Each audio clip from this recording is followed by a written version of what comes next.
موضوع الدرس في طریق النجات والفلاح في الدارین سورة الصف تفسیر ابن کثیر. الحمد للہ رب العالمین والصلاة والسلام على اشرف الانبیاء وسید المرسلین سیدنا محمد وعلى آلہ واصحابہ اجمعین. اللهم صل على سيدنا محمد وعلى آل سيدنا محمد كما صليت على إبراهيم وعلى آل إبراهيم في العالمين إنك حميد مجيد. أعوذ بالله من الشيطان الرجيم. بسم الله الرحمن الرحيم. يا أيها الذين آمنوا هل أدلكم على تجارة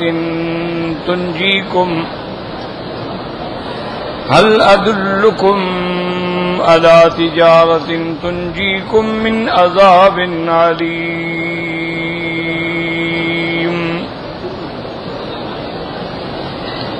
تؤمنون بالله ورسوله وتجاهدون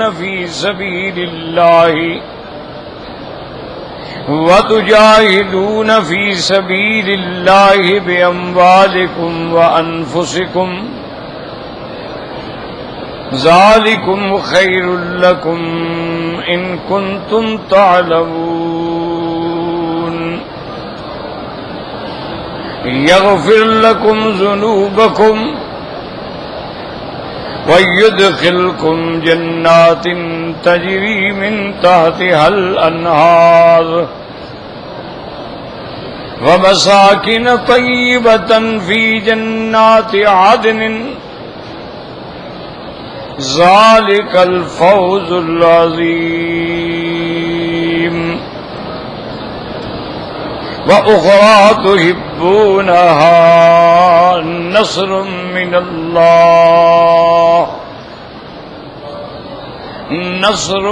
الله وفتح قريب وبشر المؤمنين. اللہ تبارک و تعالی نے کلام مقدس کے ان آیات مبارکہ میں ارشاد فرمایا ہے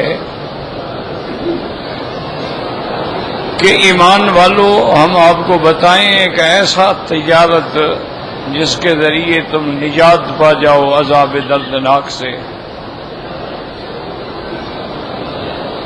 پچھلی آیات میں جیسے آپ نے پڑھا ہے اللہ نے یہ فرما دیا تھا کہ یریدون ان یطفئوا نور اللہ بافواہہم واللہ متم نورہ. یہ کافر کوشش کرتے ہیں کہ ہم اس نور اسلام کو بجھا دیں لیکن اللہ اس کو کامل کریں چاہے جتنا ناپسند کریں. اور اس کے بعد اللہ نے ارشاد فرمایا تھا کہ هو الذی ارسل رسولہ بالہدی ودین الحق. وہ ذات پاک کہ جس نے اپنے رسول کو ہدایت اور دین حق کے ساتھ بھیجا لیظہرہ علی الدین کلہ. الدین جنس ہے تاکہ تمام ادیان پہ آپ کو غالب کر دیں. ولو کرہ المشرکون, چاہے مشرکون کو برا لگے ناپسندیدہ ہو. تو اللہ نے یہ تو ہمیں بتلا دیا کہ اللہ اس دین کو غالب کر دیں گے. انہیں کسی کی ضرورت بھی نہیں ہے, وہ جب چاہیں جو چاہیں اپنے حکم سے کر سکتے.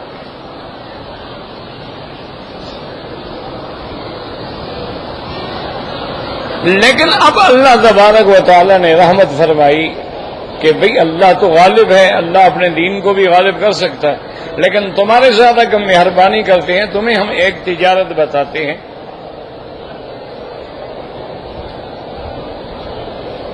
اگر تم اس تجارت پہ عمل کرو گے تو پھر تمہارے لیے عذاب دردناک سے چھٹکارا بھی ہو جائے گا اور کامرانی بھی ہو جائے گی.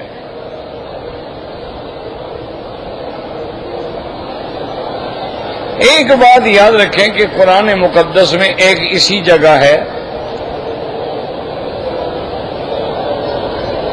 اور ایک دوسری جگہ بھی اللہ فرماتے ہیں ان اللہ اشترى من المؤمنین انفسهم واموالهم بان لهم الجنہ، اللہ خریدتے ہیں، سودا کرتے ہیں کہ اپنا مال اور نفس میرے راستے میں قربان کر دو اور مجھ سے جنت لے لو۔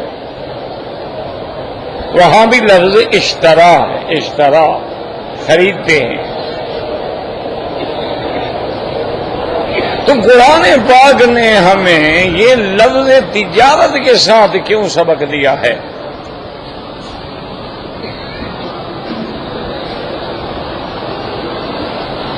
ایک بات تو یہ یاد رکھیں کہ یہ اس کی کمال مہربانی ہے کہ چیز بھی اسی کی ہو اور وہ ہم سے خرید لے، یعنی یہ تو کمال مہربانی ہے نا، کہ جیسے بادشاہ کسی کو کوئی قیمتی ہدایہ دے دیں اور دیکھیں بھی یہ تو غریب آدمی ہے بیچارہ کہاں رکھ پائے گا، کہ اچھا بھائی اب تم ہمیں بیچ دو، ہم خرید لیتے ہیں۔ یہ ہمارے مال، ہماری جان، ہماری اولادیں سب اللہ کا تو ہے، مالک تو اللہ ہے نا۔ کتنا بڑا کرم ہے کہ مالک فرما کے کہتے ہیں کہ میرے ساتھ سودا کر لو، میں خریدنا چاہتا ہوں۔ تو ایک تو اس میں اعزاز ہے مسلمانوں کے لیے، انعام الہی ہے کہ اللہ تبارک و تعالی اپنے بندوں کو عارضی مالک بنا دیتے ہیں، مالک حقیقی تو اللہ ہے، لیکن پھر فرماتے ہیں کہ اچھا جی آئے میرے ساتھ تجارت کر لیں۔ اور دوسری وجہ یہ ہے، اللہ فرماتے ہیں کہ میرے ساتھ جو معاملہ ہے نا وہ تم تاجر والا کرو، وہ نوکر والا نہ کرو۔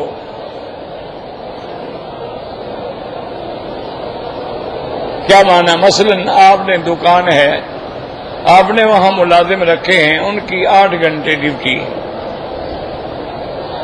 وہ آئیں گے اپنے ٹائم پہ ڈیوٹی کریں گے اور گھڑی دیکھتے رہیں گے، 8 گھنٹے پورے ہو گئے، السلام علیکم۔ تو ان کو تو اس بات سے کوئی تعلق نہیں نا کہ اب اس کے بعد ہو سکتا ہے کوئی گاہک آ جائے، ہم نے ڈیوٹی پوری کر دی۔ لیکن جو تاجر ہے، جو مالک ہے، وہ تو بیٹھا ہوا ہے دکان پہ بیچارہ، وہ تو گھڑیاں نہیں دیکھ رہا نا، وہ کہہ رہے یار چلو کوئی نہیں، ابھی تو رات کے 10 بجے ہیں، چلو 1 گھنٹہ اور بھی دیکھ لیتے ہیں، ہو سکتا ہے گاہک آ جائے، چلو یار 12 بجے بند کر دیں گے۔ ملازمین صبح 8 بجے آئیں گے، مالک نماز پڑھ کے پہنچ جاتا ہے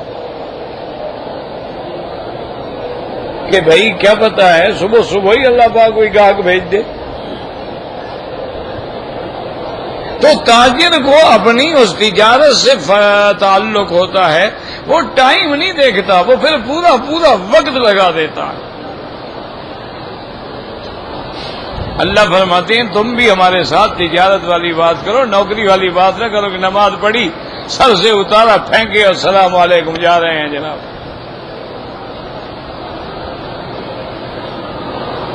نہیں، تمہارا دل جو ہے وہ ہر وقت جو ہے اللہ کے گھروں میں قلبہ معلق بالمسجد، دل لٹکا ہوا ہے مسجد کی طرف۔ کاروبار میں بیٹھا ہے، نماز پڑھ کے گیا ہے، اب اگلی نماز کی انتظار میں بیٹھا ہے، نماز میں آ گیا ہے، کہتے ہیں یار 2 قدم چل، ذرا ایسا کرو نا 5 منٹ پہلے چلے جاتے ہیں، جب تک اذان شروع نہیں ہو ہم 2 رکعت تحیت المسجد پڑھ لیں گے، پھر اذان ہو جائے گی تو ہم سنت پڑھ لیں گے۔ اب نماز پڑھ لی، سنت پڑھ لی، فرض پڑھ لی، کہتے ہیں بھی ٹھیک ہے اب 2 رکعت سنت تو مؤکدہ ہے نا، وہ تو پڑھ لیں، وہ پڑھ لی، پھر کہتے یار 2 رکعت نفل بھی پڑھ لیں، پتہ نہیں رات نہ اٹھیں، یعنی اور زیادہ سے زیادہ وہ اپنا ٹائم اسی میں کیوں جیسے تاجر لگاتا ہے، اسی محبت سے یہ وقت لگا رہا۔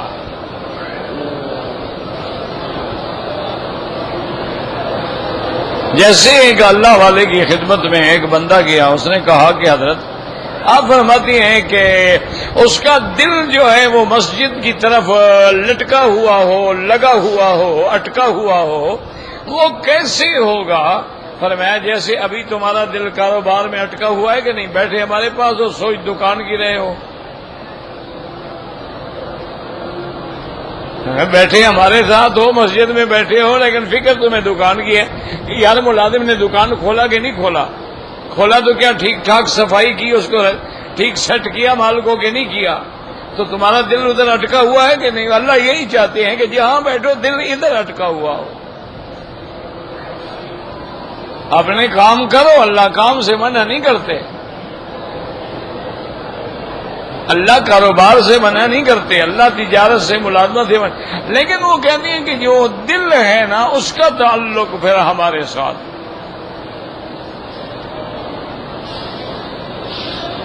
اور پھر اس کا دل کیسے معلق نہ ہو کہ جو ملک الاملاک ہے، تمام کائنات کا بادشاہ ہے، وہ ہمیں بلا رہا ہے کہ آؤ،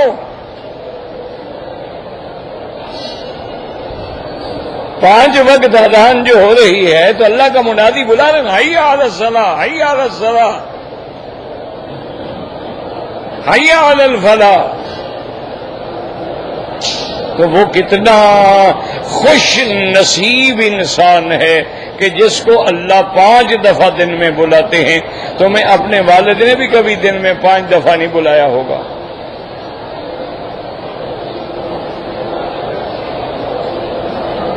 تمہیں والد نے بھی 5 دفعہ نہیں بلایا ہوگا کہ بیٹا آؤ ذرا میں چہرہ دیکھ لوں تمہارا۔ یہ اس کا کرم ہے، وہ رب العالمین ہے، وہ ارحم الراحمین ہے کہ اپنے بندوں کو بلا رہے ہیں کہ بھئی آؤ۔ اللہ میاں کس لیے آئے؟ فرمایا حی علی الصلاۃ، صلاۃ کیا ہے؟ اللہ سے لکھا ہے، اللہ کا معراج، آؤ میری دیدار کرو۔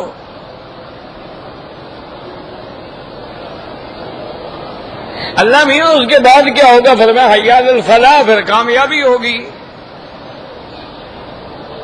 جب بات اللہ سے بن جائے گی تو کامیابی تو ہو گئی۔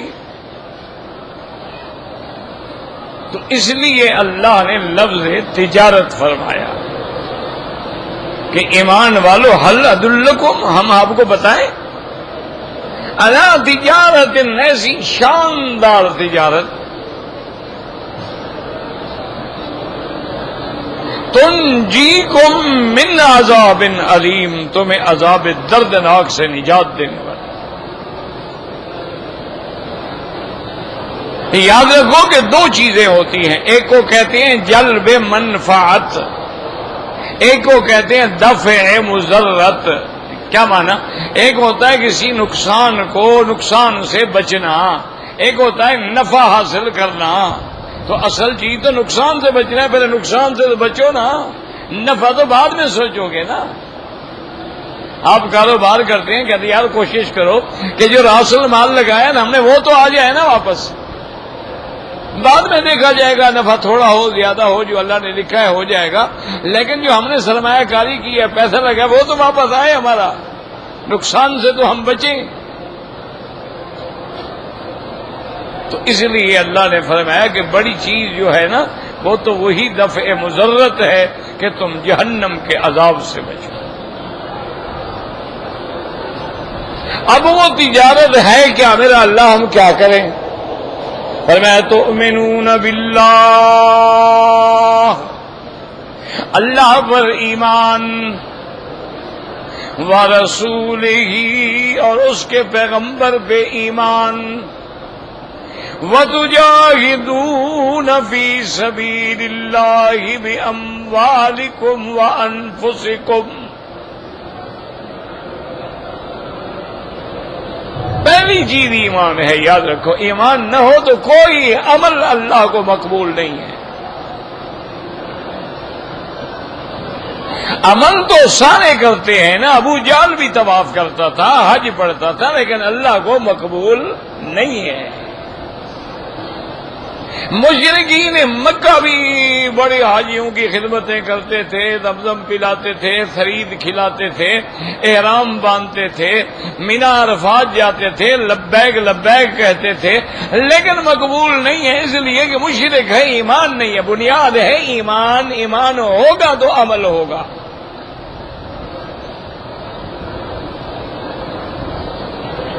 اگر ایمان ہی نہ ہو چاہے جتنے عمل ہن فلا نقیم لہم یوم القیامت وزنا، اللہ نے فرمایا ان کا قیامت میں مچھر کے برابر بھی وزن نہیں ہوگا۔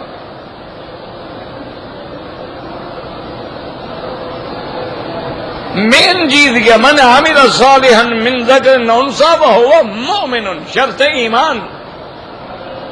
ان الذین آمنوا وعملوا الصالحات، پہلے ایمان۔ اگر مشرک ہے، کافر ہے، یہودی ہے، ہسپتالیں بنا رہا ہے، مدارس کھول رہا ہے، مسکینوں بچوں کی مدد کر رہا ہے، اللہ فرماتے ہیں ہم اس کو دنیا میں اس کا بدلہ دے دیں گے، ہم کسی کا بدلہ نہیں رکھتے۔ وہ جو اچھے کام کر رہا ہے ہم اس کو دنیا میں صحت دے دیں گے، اولاد دے دیں گے، دولت دے دیں گے، لیکن آخرت میں بدلہ نہیں دیں گے۔ کیوں نہیں دیں گے؟ اس کا ایمان ہی نہیں تھا تو اس کو کیوں دیں؟ اس نے کبھی مانگا ہی نہیں۔ من یرید ثواب الدنیا نؤتہ منہا، جو ہم سے دنیا چاہتا ہے ہم دے دیتے ہیں، ومن یرید ثواب الآخرہ، اور جو آخرت مانگتا ہے ہم دیتے ہیں۔ اور مومن دونوں مانگتا ہے کہ ربنا آتنا فی الدنیا حسنۃ وفی الآخرۃ حسنۃ وقنا عذاب النار، کافر نے تو کبھی مانگا ہی نہیں تو اس کو ہم دنیا میں دے دیتے ہیں۔ لیکن قیامت والے دن اگر ایمان نہیں ہے تو پھر اعمال صالحہ کی کوئی حیثیت ہی نہیں۔ اسی لیے علماء کہتے ہیں، محققین کہتے ہیں کہ آج کل جو ہمارے احوال ہیں وہ اس کی وجہ یہی ہے کہ ہمارے بڑے بڑے ماشاءاللہ لوگ ہیں، پگڑیاں باندھتے ہیں، داڑیاں مبارک سنت کے مطابق ہیں، نمازیں پڑھتے ہیں، روزے رکھتے ہیں، 15 شعبان اور لیلۃ القدر کی راتوں میں ساری ساری رات جاگتے ہیں، لیکن قبر پہ بھی سجدہ کر لیتے ہیں تو دھیرے کا فائدہ بھی نہیں ہے۔ شرک آ گیا، سارا عمل باطل ہو گیا۔ اگر وہ ساری عبادت کر رہے ہیں لیکن اللہ کے ساتھ یا اللہ اور کبھی یا معین الدین اجمیری یا عبد القادر جیلانی اس کو بھی پکار لیتی ہیں، اللہ فرماتے پھر اسی سے ثواب لے لینا، میرے پاس نہیں ہے۔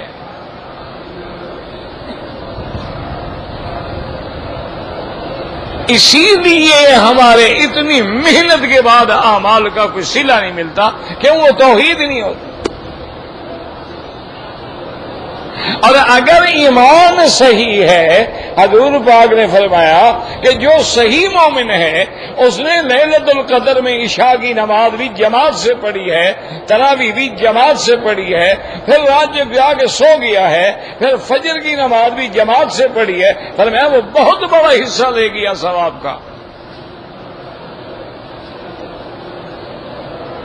اور ہمارے بعض بھائی ہوتے ہیں کہ 27ویں رات عمرہ ضرور کرنا ہے جی، لیلۃ القدر کا عمرہ ہے، چاہے جان نکل جائے، بچے پس جائیں، عورتیں مرد ایسے ایک دوسرے کے ساتھ لگ جائیں، 27ویں کا عمرہ کرنا ہے جناب، اور فجر کی نماز نہیں پڑھنی۔ ساری رات عمرہ کر کر کر کر کے تھک گئے، باہر جا کے سو گئے، ہوش ہی نہیں ہے، سپیکر بھی اذانیں ہو رہی ہو تو بے ہوش پڑے ہیں بیچارے، ساری رات محنت کی ہے، ڈھیلے کا فائدہ بھی نہیں ہے۔ اس سے بہتر ہے کوئی عمرہ نہ کرو، فرض نماز ادا کرو۔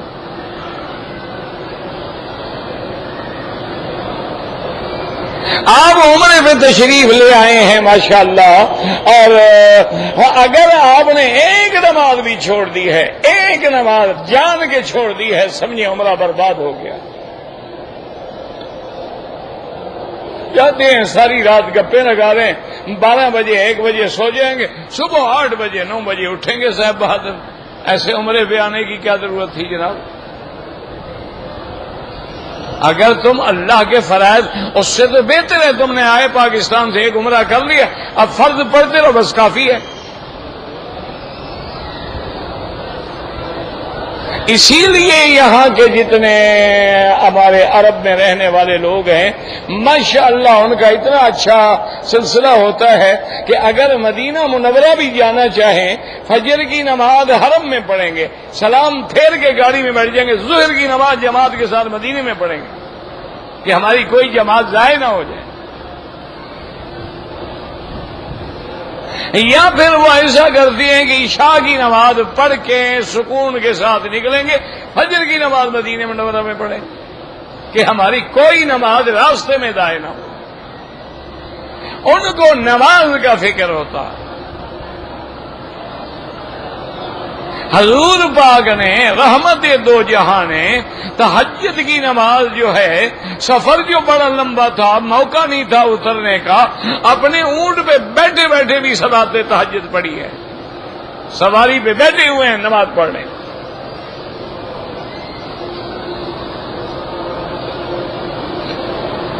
تو ہمارے ہاں جو ہے نا میرا عزیز، میرے محترم، میرے بزرگ ناراض نہ ہوں، ادب آداب پہ بڑا زور ہے کہ ماشاءاللہ مسجد شریف کا ادب یہ ہے کہ 1.5 ایکڑ زمین دور جوتے اتاریں گے، لیکن نماز پڑھنا نہیں آتا۔ اس ادب کا کیا فائدہ بھائی؟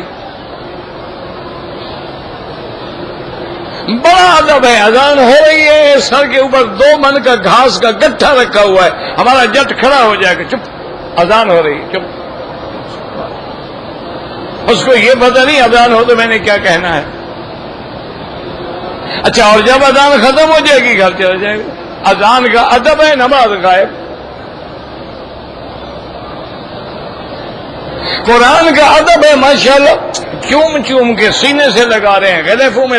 کسی کو دیکھ لینا کہ اس نے قرآن ایسے نیچے رکھا، دیکھا ہے یار ادب ہی نہیں ہے، ان کو زمین پہ قرآن رکھ کے بیٹھا ہوا تھا، توبہ توبہ توبہ توبہ توبہ اٹھا رہے۔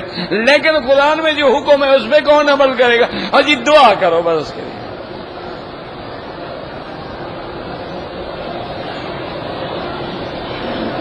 اس لیے سب سے پہلی بات یاد رکھو، اگر تمہارے عبادات میں عبادات قولی ہے، عبادات فعلی ہے، عبادات مالی ہے، عبادات بدنی ہے، اس میں شرک آ گیا تو کوئی عمل قبول نہیں۔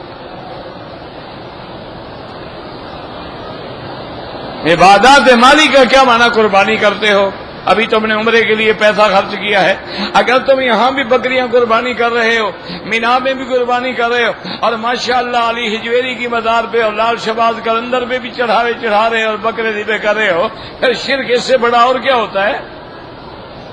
شرکوں کو سینگ لگے ہوتے ہیں۔ وہ کہتے ہیں جناب ہم تو بسم اللہ اللہ اکبر کر کے پڑھتے ہیں، اللہ کا نام لے رہے ہیں نا، وہ جناب شرک کیسے ہو گیا؟ اللہ فرماتے ہیں میرے بندے، یہ جانور کو حرم میں لانے کی پابندی میں نے لگائی تھی، تم نے قبر پہ لے جا کے میرا چاہے 1 کروڑ دفعہ نام لو، وہ حلال نہیں ہوگا۔ تم نے غیر کی نیت سے وہاں لے گئے ہو، اب 1,00,000 دفعہ بسم اللہ پڑھتے رہو۔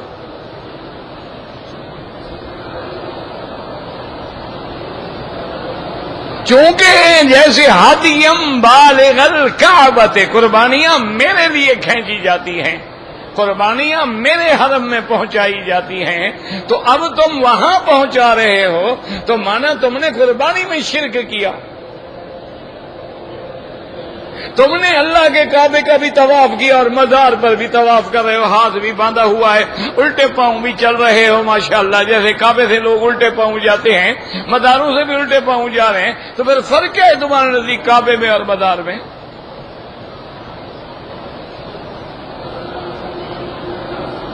یہاں بھی تم کھڑے ہو جہاں ملتزم پہ ہاتھ باندھ کے، وہاں مزار پہ بھی کھڑے ہو ہاتھ باندھ کے، یہاں بھی مانگ رہے ہو کہ یا اللہ رحم فرما، وہاں بھی کہہ رہے ہو یا شیخ تیرے قبر پہ آیا ہوں، تیرے مزار پہ کھڑا ہوں، میں نے تو تم سے لینا ہے۔ یہاں زمزم کو برکت سمجھ کے پی رہے ہو، وہاں قبروں کے لنگر کو بھی برکت سمجھ کے پی رہے ہو، فرق کیا ہے؟ اور جی لنگر شریف ہے ماشاءاللہ، ہندو کہتے ہیں پرشاد ہے، بھگوان کا پرشاد ہے۔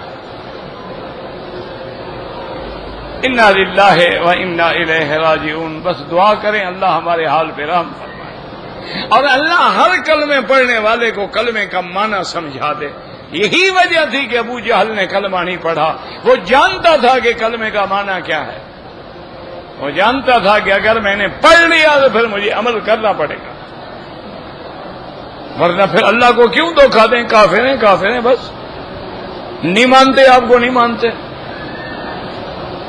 دھوکے کا کیا مطلب ہے کہ ادھر بھی ٹکریں ادھر بھی ٹکریں، ادھر بھی قربانی ادھر بھی قربانی، ادھر بھی ہاتھ باندھ کے کھڑے ادھر بھی کھڑے، ادھر بھی طواف ہے ادھر بھی طواف ہے، اللہ کے نام کی بھی منت ہے، پیر کے نام کی منت ہے، کیا تماشا ہے؟ شرک کیا ہوتا ہے پھر؟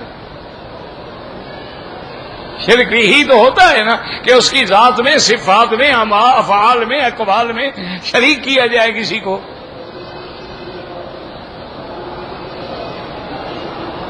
اللہ فرماتے ہیں کہ عمرے کے بعد سر مڈاؤ، یہ کہتے ہیں پیر کی مزار پہ جا کے چوٹی اترواؤ، پیر کے نام کی چوٹی چھوڑ دو، قبر پہ جا کے صاف کروائیں گے۔ تو اور شرک کو کوئی سینگ لگے ہوتے ہیں، دم ہوتی ہے شرک کی۔ جو مشرک ہوتے تھے ان کو دم آتی تھی، دم نکلی ہوئی تھی پیچھے سے۔ انا للہ و انا الیہ، اسی لیے وہ لبیک پڑھے میرے محبوب دو عالم کھڑے ہیں، ابو جہل اینڈ کمپنی نے احرام باندھا ہوا ہے، کہتے ہیں لبیک اللہم لبیک لبیک لا شریک لک لبیک۔ حضرت میں ماں مکے والوں بس اسی پہ رہو، اسی کے لیے تمہیں آیا ہوں، تمہیں بلا رہا ہوں۔ کہنے کہ نہیں اللہ شریکن تملکہ وما ملک، اللہ تیرا کوئی شریک نہیں، لیکن یہ تیرے پیارے جو ہیں نا، جن کو تو نے اپنا شریک خود بنایا ہوا ہے، یہ تیرے ہی ہیں تو تیرے نا۔ حضور نے فرمایا بدبختو اسی سے میں روکنے آیا ہوں، اور یہی پھر تم کہہ گئے اللہ شریکن تملک، تو ہاں مگر وہ جس کا ان کا بھی تو مالک ہے نا۔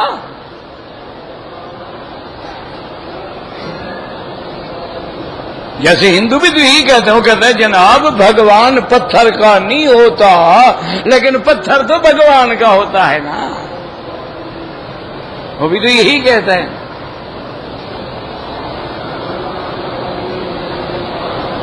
اس لیے ہمیشہ یاد رکھے، ورنہ دیکھیں نا قرآن کو سمجھا کرو، قرآن نے خطاب کس کو کیا؟ یا ایھا الذین آمنو، ایمان والو، جب ایمان والے ہو پھر یؤمنون باللہ کا کیا معنی؟ بات کو سمجھو نا کہ خطاب ہو رہا ہے ایمان والوں سے، اللہ مخاطب ہو رہے ہیں ایمان والوں کو، اے ایمان والو هل ادلکم علی تجارت، کیا میں تم کو بتلاؤں تجارت تنجیکم من عذاب علیم، پھر آئے کہ تؤمنون باللہ، اللہ پر ایمان لاؤ۔ ایمان تو پہلے ہے، ایمان والوں کو تو اللہ مخاطب کر رہا ہے۔ بات سمجھی کرو، قرآن شریف کا معنی یہ نہیں ہوتا بس قرآن شریف پڑھو اور فی ایمان اللہ۔ تو اب اللہ نے جب ہمیں پہلے خود فرمایا ہے ایمان والو، تو ایمان تو ہے، تو اس لیے علماء نے فرمایا، اللہ فرماتے ایمان والو، پھر تجارت کیا ہے؟ تؤمنون باللہ،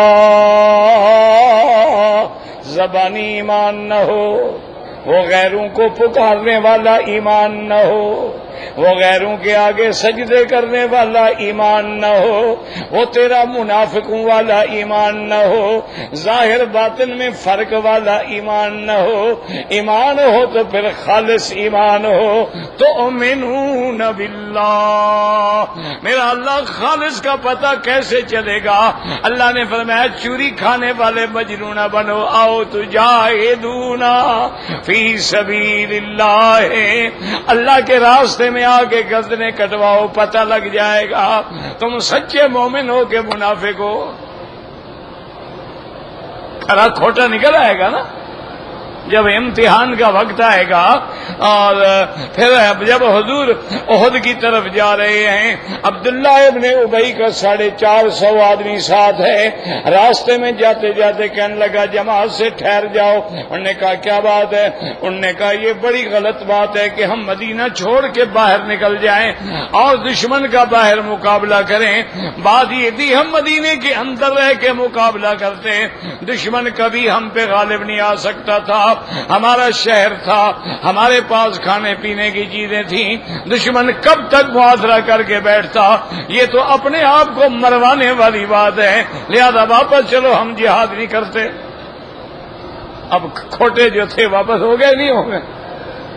پتہ لگا نا مرنا ہے۔ ہم نے کہا جناب یہ کام تو پھر مشکل ہے، اور جو عاشق تھے وہ دوڑا جا رہا ہے. ایک صحابی نے پوچھا کیسے خیر تو ہے اتنا جلدی کیوں؟ کہتے ہیں انی لاجد ریح جنت من قبل احد. کہتے ہیں خدا کی قسم مجھے احد کی طرف سے جنت کی ہوائیں آ رہی ہیں. یہ ایمان ہے نا، یہ ایمان ہے نا کہ حضرت حنظلہ پہلی رات ہے، سہاگ رات بنائی ہے اور ابھی آپ کو غسل کا موقع بھی نہیں ملا ہے. اباد الرحیل الی جبل احد، حضور جبل احد کی طرف بلا رہے ہیں. بیوی سے کہتا ہے میری بیوی میں جا رہا ہوں لیکن اللہ کی حکم سے اگر میں شہید ہو جاؤں حضور کو بتلا دینا تاکہ مجھے غسل دے. میں نے تو غسل جنابت بھی نہیں کیا. بیوی نے کہا تو چلو غسل کرو. نے کہا نہیں میرا دل برداشت نہیں کر سکتا، میرا مدنی دشمن کی طرف جائے میں یہاں غسل کرتا رہوں. بس آئے اور جناب جنگ لڑتے لڑتے شہید ہو گئے. آپ کی بیوی پردہ کر کے کھڑی ہے اور پوچھ رہی ہے اور بتلا رہی ہے کہ یا رسول اللہ میرا زوج جو ہے، میرا خامن جو ہے اس کو غسل جنابت کی ضرورت تھی لیکن جہاد کی آواز سن کے دوڑ پڑے ہیں اور مجھے پتہ لگا ہے وہ شہید ہو گئے ہیں.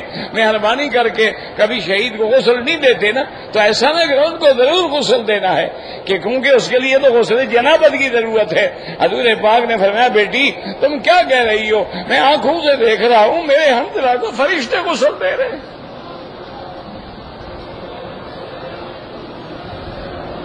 صلی اللہ علیہ وسلم، صلی اللہ علیہ وسلم. دعا کرو اللہ خاتمہ ایمان پہ فرما دے. پتہ نہیں کون غسل کوئی دے گا بھی کہ نہیں دے گا. آج کتنے ہمارے بھائی ہیں جو سڑکوں پہ پڑے ہیں، گھروں میں لاشیں پڑی ہیں، بدبو ہوتی ہے. محلے والے بتا کیا جرم ہے ان کا؟ ان مظلوموں کا جرم کیا ہے؟ انا للہ و انا الیہ راجعون، انا للہ و انا الیہ راجعون. اور جو لوگ بڑے ہیں ان کے نہ ڈشوں میں فرق ہے، نہ ان کے لنچ میں فرق ہے، نہ ڈنر میں فرق ہے، نہ پارٹیوں میں فرق ہے، نہ پروٹوکول میں فرق ہے. اور خون غریباں خاک کے غریباں خاک نشینہ وہ خاک میں مل گیا ہے. ان کو رونے والا کوئی نہیں. اور کتنے ہیں جن کے تو جنازے کسی نے اٹھائے اور کتنے ہیں جن کی لاشیں شناختی نہیں ہوتی کون ہے بیچارہ. یار کیا جرم کیا؟ کمانے کے لیے مزدوری کرنے کے لیے آیا تھا کہ اپنے ملک میں مزدوری نہیں ملتی چلو بھی بڑے شہر میں جاؤ کوئی روٹی مل جائے گی، مزدوری مل جائے گی، کوئی کام مل جائے گا. انا للہ و انا الیہ راجعون. اللہ تبارک تعالیٰ تو اس لیے اللہ فرماتے ہیں کہ نہ ایمان لاؤ تؤمنون باللہ. اچھا میرا اللہ یہ مغنے فرمایا نہ تجاہدون باموالکم، اور تم اپنے مال کو اللہ کے راستے میں خرچ کرو. اب پتہ لگے گا نا کتنا تم مومن ہو. اب خرچ کر پتہ لگے گا نا کہ شادیاں کرنی ہوں اولادوں کی تو تم کروڑوں روپے لٹا دیتے ہو اور اللہ کے دین کے لیے کام دینا اور یار 100-200 روپیہ دو مولوی بیٹھا ہوا ہے ٹالو یار چھوڑو دفع کرو کسی طرح نکالو نا اس کو.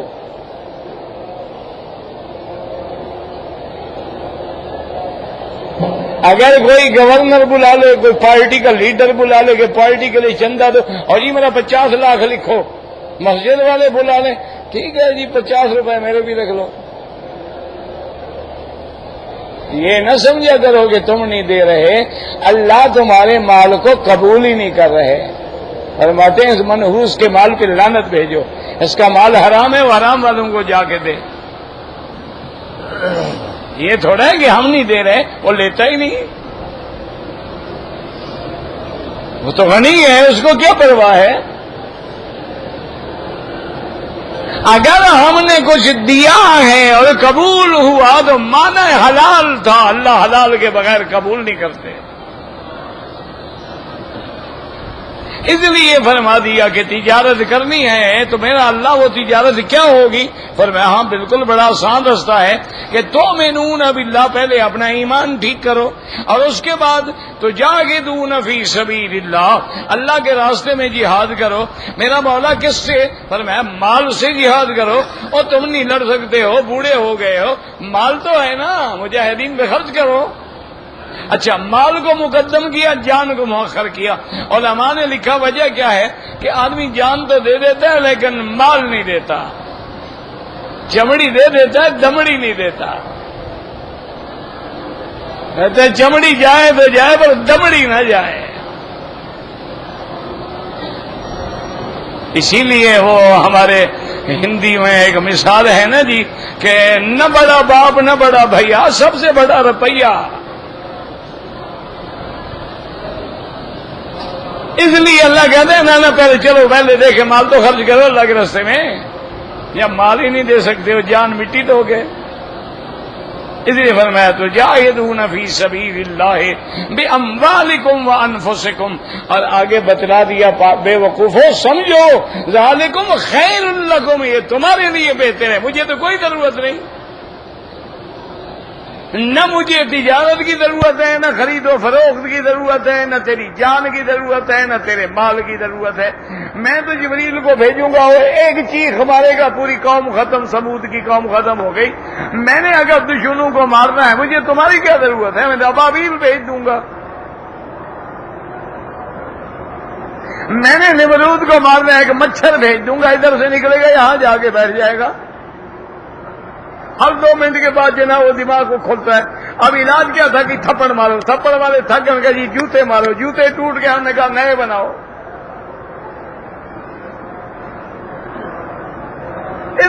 مجھے کیا ذالکم خیر لکم، یہ تمہارے لیے بہتر ہے، ان کنتم تعلمون، شرط یہ ہے کہ تمہیں اپنی بھلائی کا، اپنے لیے خیر کا پتہ ہو۔ تم سمجھتے ہو دنیا میں فائدہ ہے، کاروبار میں فائدہ ہے، سود میں پیسے رکھوں گا مجھے 14% ملیں گے، اور اسلام کے لیے تو 2.5% ہر سال نکالنے پڑیں گے۔ اسلام والا تو گھاٹے کا کام ہوا نا جی، کہ 100 رکھو 2.5% نکل گیا، ادھر 100 رکھو تو 14 روپے اور آ گئے، وہ تو بڑا فائدے والا سودا ہے۔ میں نے فرمایا یہی ہے، اگر تم جانتے ہو تو فائدہ اس میں ہے، حرام میں نہیں ہے۔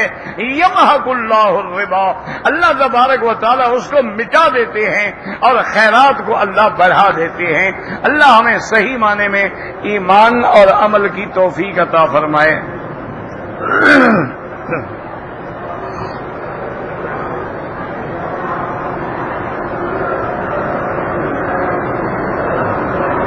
کہتے ہیں جی کہ مسجد کا امام ہے، اس کے لیے نماز کی سنت اور نوافل گھر میں پڑھنا افضل ہے یا مسجد میں؟ میرا بھائی سب کے لیے گھر میں افضل ہے، تاکہ گھر بھی نماز اور اللہ کے ذکر سے آباد ہوں، اور پھر ریا بھی نہیں ہوگا، کوئی دیکھے گا بھی نہیں۔ لیکن اگر مسجد میں پڑھے کوئی منع نہیں، صحابہ مسجد میں بھی پڑھتے تھے۔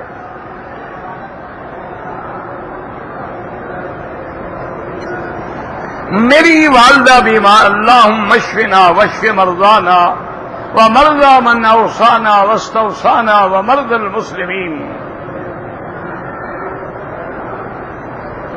کہتے جی کہ میں حنفی مسلک پہ ہوں، اگر ہم نے حرم میں ہیں جماعت کے ساتھ نماز مل گئی الحمدللہ، اگر نہیں ملی ہے اور اپنی پڑھنی ہے پھر آپ دیر کر کے پڑھیں، چونکہ مثلین کے بعد وقت شروع ہوگا۔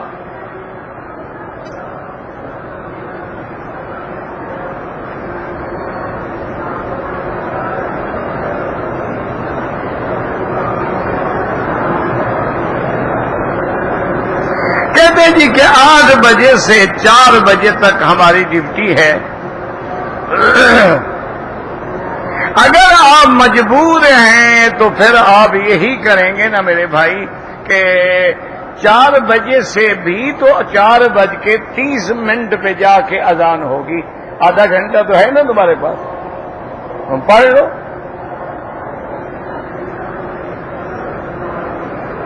وتر بھی پڑھو، بالکل وتر تو واجب ہے نا، تراویح سنت مؤکدہ ہے، وطر جو ہے وہ تو ہر حال میں واجب ہے.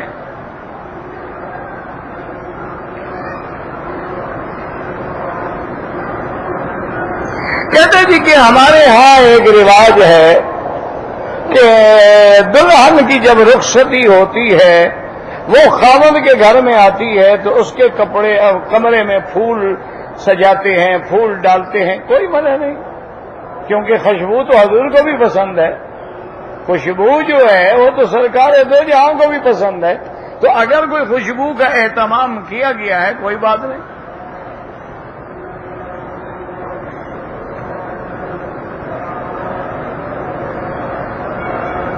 ایک بیٹی 4 سال عمر ہے، گردے کی پریشانی میں، اللہ شفا عطا فرما، اشفنا واشف مرضانا ومرضى المسلمین. اگر ایک آدمی مدینہ منورہ جا رہا ہے، کوئی کہے کہ میرا سلام بھی عرض کر دینا، کر دیں، جب آپ کا سنیں گے تو اس کا بھی سن لیں گے.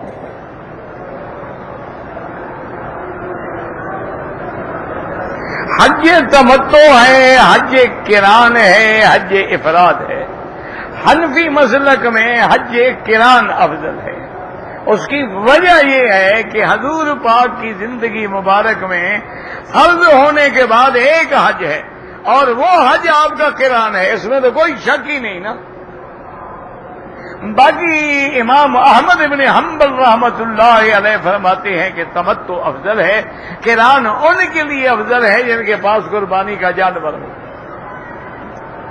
اور دیکھیں آج کل الحمدللہ وہ دور الگ تھا. ایک بات کو سمجھیں، قربانی کا جانور ساتھ لانا مقصود ہے یا ذبح کرنا بھی مقصود ہے؟ ایک آدمی جانور ساتھ لے آئے لیکن ذبح نہ کرے تو ادا ہو جائے گا.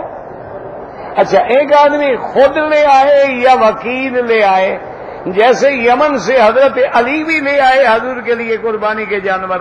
حضور تو مدینے پاک سے آ رہے ہیں نا، حضرت علی یمن سے آ رہے ہیں، لیکن وہ یمن سے حضور کے لیے بھی جانور لے آئے. تو معنی یہ ہے کہ خود لے آئے یا وکیل لے آئے یا کوئی کمپنی لے آئے اور وہاں کھڑا ہوا ہے مال، تو گویا ساتھ ہے. اچھا، آج کل تو اور آسانی ہو گئی ہے، بہت سارے لوگ اپنے ملک میں بیٹھے ہوئے انٹرنیٹ پہ پیسے بھیج کے اپنی بکری کی پرچی لے لیتے ہیں، تو گویا ساتھ لا رہے ہیں نا، پرچی تو جیب میں ہے. اب یہ تو ممکن نہیں ہے نا کہ کوئی بکری ساتھ سیٹ پہ کھڑی کرے. تو بہرحال یعنی قران جو ہے افضل ہے، لیکن حنابلہ کے نزدیک تمتع افضل ہے، الا وہ کہتے ہیں کہ اگر وہ سائق الہدی ہے تو پھر قران افضل ہے. دعا کرو اللہ جو بھی نصیب کرے سب افضل ہے. یہ تو رحمت ہے کہ آپ نے قران فرمایا، صحابہ نے تمتع فرمایا، بعد نے افراد فرمایا، تاکہ حضور کی رحمت کے لیے آسانی ہو جائے. جس کو جو بھی نصیب ہو الحمدللہ ثم الحمدللہ.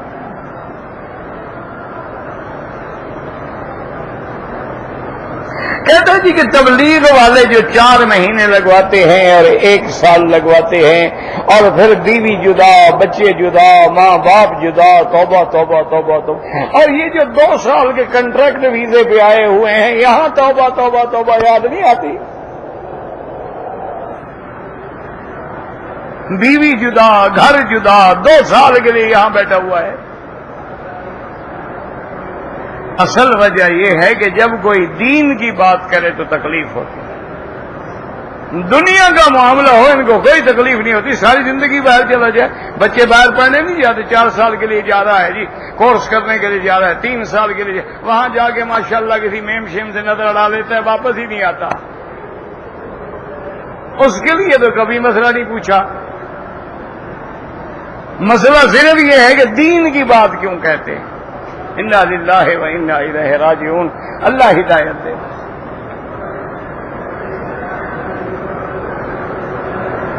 بالوں میں کس کس روانہ کاٹنا، لیکن 1/4 حصہ بال کٹ جائیں.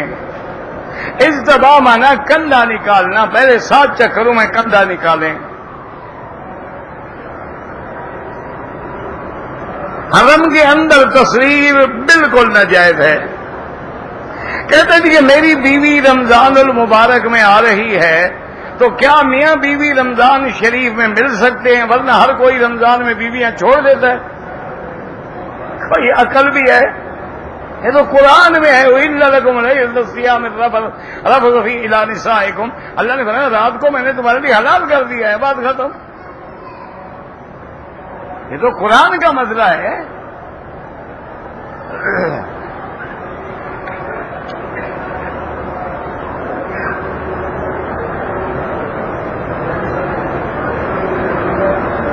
ہم مدینہ منورہ چلے گئے، پھر جدہ چلے گئے، اب ڈیٹ بڑھ گئی، ہم واپس آ گئے مکہ مکرمہ. ٹھیک ہے، کوئی بات نہیں، کیونکہ آپ آئے تھے جدے کی نیت سے، آپ مکے کی نیت سے آئے ہی نہیں ہیں.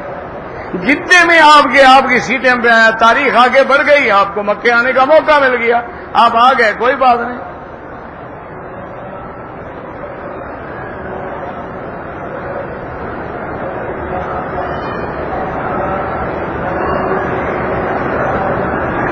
کہتے جی کہ میں الحمدللہ سرکاری ملازم ہوں، ایمانداری سے فرض نبھاتا ہوں، لیکن کبھی سال میں ایک دو بار مجھے بھی مجبور کر دیتے ہیں پیسے لینے دینے کے لیے. پہلی بات تو یہ میرا بھائی آپ بالکل مجبور نہ ہوا کریں، اور دوسری بات یہ ایسی کوئی حالات ہیں ان کو فوراً کسی غریب کو بغیر نیت ثواب کے دے دیں، چونکہ تمہارے لیے حلال ہی نہیں، ثواب تو حلال پہ ہوتا ہے نا. نماز میں رفع یدین کریں، کوئی منع نہیں، ہم تو کبھی نہیں چڑھتے کہ کیوں کرتے ہیں آپ، لیکن جو نہیں کرتے ہیں ان کے ساتھ بھی تو ناراضگی کا اظہار نہ کیا کریں نا. ان کے بعد بھی تو حدیث رسول اللہ ہے.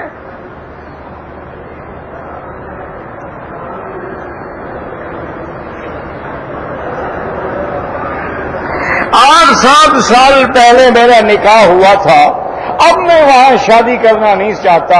یہ 8 سال جو تم نے ان کو لٹکا کے رکھا ہے اس کا حساب کون دے گا؟ نہیں کرنا چاہتے نہ کرو، پہلے ان کو جا کے طلاق دے دو. پھر کیوں ان کو ذلیل کیا تم نے؟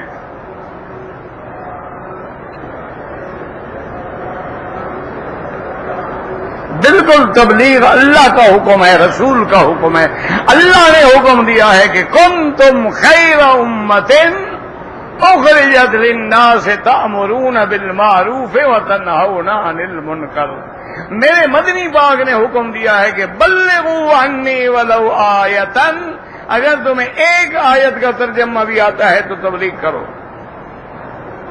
یہ نہیں فرمایا عالم ہو تو کرو، عالم نہ ہو تو نہ کرو.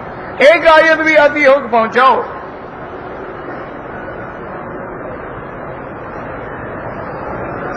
ایک آدمی پاکستان سے عمرے کے لیے آیا ہے، احرام نہیں باندھا، پہلے احرام کیا، پھر مسجد عائشہ نے عمرہ کیا. عمرہ کرنے کے لیے آتے، احرام تو نہیں باندھا، تو باقی کیا کیا اس نے؟ آرام کرنے کے لیے آیا تھا کہ وہاں بجلی کی لوڈ شیڈنگ ہے، یہاں جا کے ذرا ایئر کنڈیشن میں سو لوں. انا للہ. وہ نہ اپنے میقات والے عمرے سے بھی محروم ہو گیا اور دم بھی پڑ گئی. اصل عمرہ تو اس کا وہی تھا جو اپنے ملک سے آگے کر رہا تھا.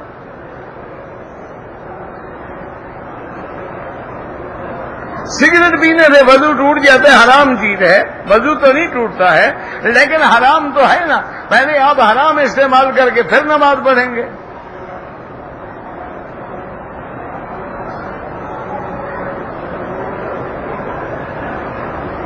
نفع کی کوئی شرح نہیں ہوتی، لیکن ایک اس میں حکم ہے حضور کا، سرکار دو جہاں کا، رحمت دو جہاں صلی اللہ علیہ وسلم، کہ لا ضرر ولا ضرار. اتنا نفع نہ کرو کہ دوسرے کو نقصان ہو، اور اتنا بھی نہ کرو کہ خود کو نقصان ہو. نہ نقصان پہنچاؤ نہ نقصان کھاؤ، یعنی اعتدال ہو. لیکن مسلمان کیا ہوا ماشاءاللہ، یہ تو 250% معمولی نفع ہے نا. اب دیکھو نا، ایمان سے کہیں آج کل 40 روپے کلو ایک آٹے کی قیمت 40 روپے، وہی 850 روپے 900 روپے میں گندم ملتی ہے. تم 40 روپے کلو میں بیچ رہے ہو. یہ ظلم ہے، یہ نفع نہیں ہے، یہ ظلم ہوتا ہے. کسی کی مجبوری سے فائدہ اٹھایا جائے.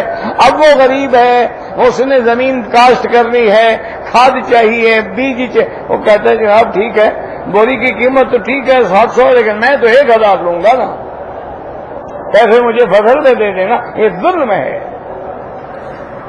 وہ کوئی خوشی راضی سے نہیں لے رہا.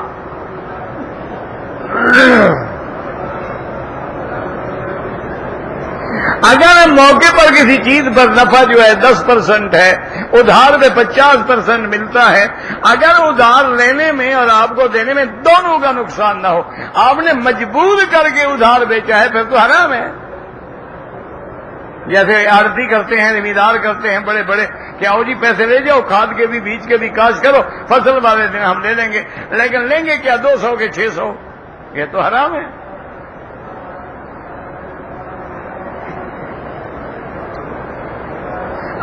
اگر کسی کو دم پڑ جائے وہ خود گوشت نہیں کھا سکتا, غریبوں کو کھلانا ہے. ایک عورت نے کراچی سے احرام کی نیت کر لی ہے, مکے میں آئی, حیض آ گیا, وہ ہوٹل میں رہے, جب پاک ہو جائے پانی سادے پانی سے غسل کرے, عمرہ پورا کرے, کوئی مسئلہ ہی نہیں.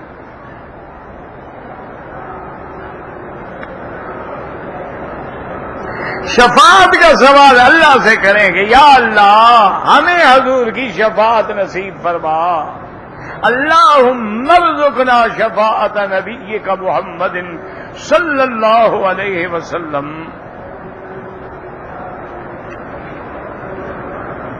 آپ زمزم پینے کا جیسے باقی پانی پیتے ہیں اسی طرح بیٹھ کے پیئیں, 3 سانس نکالیں. اگر کوئی زمزم کھڑے ہو کے پی لے تو گناہ نہیں ہوگا.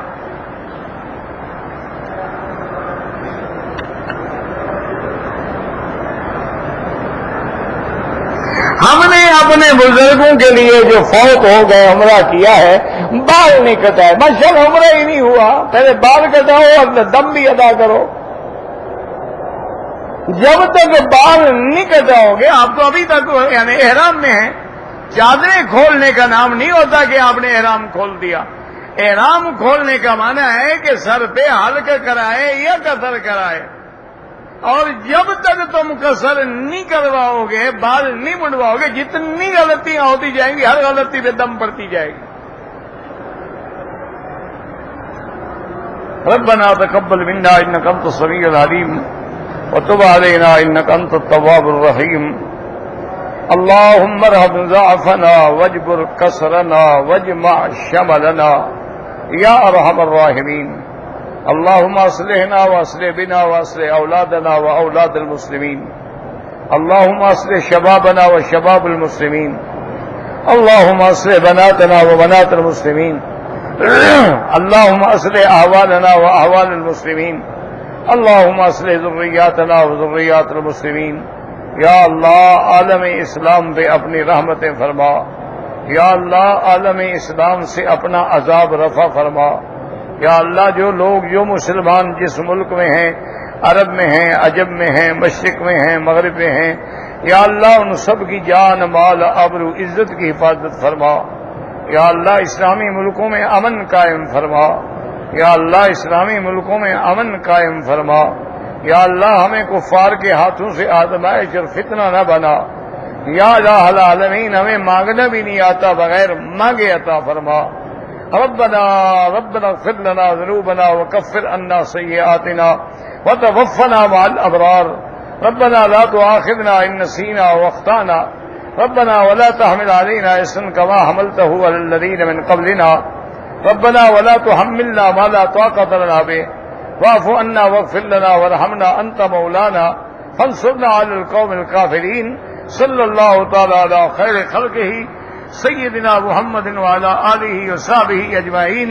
اللهم صل على سيدنا محمد وعلى آل سيدنا محمد كما